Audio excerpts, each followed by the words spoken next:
అరుణాచలంలో మోక్ష మార్గ గుహ, దీనినే ఇరుక్కు పిల్లయార్ అని కూడా అంటారు.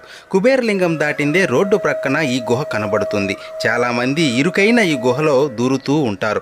ఎంత లావు ఉన్నవారు కూడా కొద్దిపాటి శ్రమతో బయటికి వచ్చేస్తూ ఉంటారు.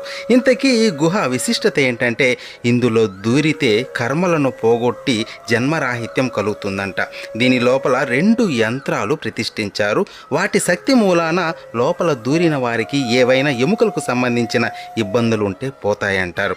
ఈ యంత్రాలను ప్రతిష్ఠించింది మామూలు వ్యక్తి కాదండి, ఇదై కాట్ సిద్ధర్. ఈయన భోగర్ సిద్ధర్ శిష్యుడు.